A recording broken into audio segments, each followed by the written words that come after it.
കോഴിക്കോട് സ്ഥാനാർത്ഥിയുടെ ഏജന്റിന്റെ വീട്ടുവരാന്തിയിൽ സാമൂഹ്യ വിരുദ്ധർ മലമൂത്ര വിസർജനം നടത്തിയെന്ന് പരാതി.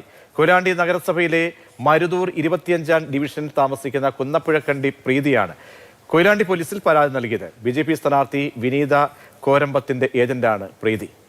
പ്രതികരണമുണ്ട്, കേൾക്കാം. പേടിക്കേണ്ട ഒരു സ്ഥിതി ഇതുവരെ വന്നിട്ടില്ല. ആദ്യമായിട്ടാണ് ഇങ്ങനൊരു സംഭവം. രാവിലെ എണീറ്റപ്പോഴാണ് കണ്ടത്. അപ്പം മക്കളെ കാണാണ്ടിരിക്കാൻ വേണ്ടിയിട്ട് ഞാൻ പെട്ടെന്ന് തന്നെ ക്ലീൻ ആക്കി. എനിക്കത് ഫോട്ടോ എടുക്കാനോ അല്ലെങ്കിൽ ഇതാരെങ്കിലും വിളിച്ച് കാണിക്കണോ എന്നുള്ള ബോധ്യം അന്നേരം വന്നില്ല. പെട്ടെന്ന് മക്കൾ കാണരുത് എന്നുള്ള ഒറ്റ ചിന്തയിൽ ഞാനതൊക്കെ ക്ലീനായി കഴിഞ്ഞു. പിന്നെയാണ് സ്റ്റേഷനിൽ പോയി പരാതി കൊടുക്കുന്നതും അവർ വന്ന് അന്വേഷിക്കുകയൊക്കെ ചെയ്തിട്ടുണ്ട്. ഇംതിയാസ് കരീം ചേരുന്നുണ്ട്. ഇംതിയാസ്, ഈ തെരഞ്ഞെടുപ്പ് കാലത്തൊക്കെ എന്തൊക്കെ കാണേണ്ടിയും കേൾക്കേണ്ടിയും ഒക്കെ വരികയാണ്, എന്താണ് അവിടെ സംഭവിച്ചത്? പ്രതീഷ്, തീർച്ചയായിട്ടും ഈ തെരഞ്ഞെടുപ്പ് കാലത്ത് ഇത്തരം വാർത്തകൾ കൂടെ നമുക്ക് കേൾക്കേണ്ടി വരുന്നു എന്നുള്ളതാണ് കാര്യം. ഇതിപ്പോൾ ഈ 25-ാം ഡിവിഷൻ മരുതൂർ കൊയിലാണ്ടി നഗരസഭയിലെ 25-ാം ഡിവിഷനാണ് മരുതൂർ എന്ന് പറയുന്നത്. ഈ മരുതൂരിലെ BJP സ്ഥാനാർത്ഥിയാണ് വിനീത കോരമ്പത്ത്. കഴിഞ്ഞ വളരെ നേരത്തെ തന്നെ സ്ഥാനാർത്ഥിയൊക്കെ പ്രഖ്യാപിച്ച് അവിടെ പ്രചാരണമൊക്കെ നേരത്തെ തന്നെ ആരംഭിക്കുകയും ചെയ്തിരുന്നു.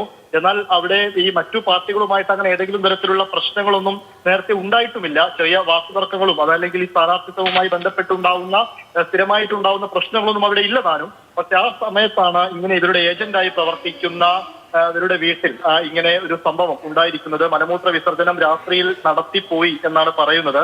പിന്നീട് രാവിലെ ഇത് ശ്രദ്ധയിൽപ്പെട്ടതിനെ തുടർന്ന് അത് വൃത്തിയാക്കുകയും ഒക്കെ ചെയ്തു. എന്നാൽ ആരാണ്, എന്തുകൊണ്ടാണ് ഇങ്ങനെ സംഭവിച്ചത് എന്നൊന്നും പറയാൻ ഇവർക്കും അറിയില്ല എന്നുള്ളതാണ് കാര്യം. എന്തായാലും കൊയിലാണ്ടി പോലീസിൽ ഇതുമായി ബന്ധപ്പെട്ട് പരാതി നൽകിയിട്ടുണ്ട്. ഏതെങ്കിലും രാഷ്ട്രീയ വൈരാഗ്യത്തിന്റെ പേരിലാണോ ഇങ്ങനൊരു സംഭവം നടത്തിയത്?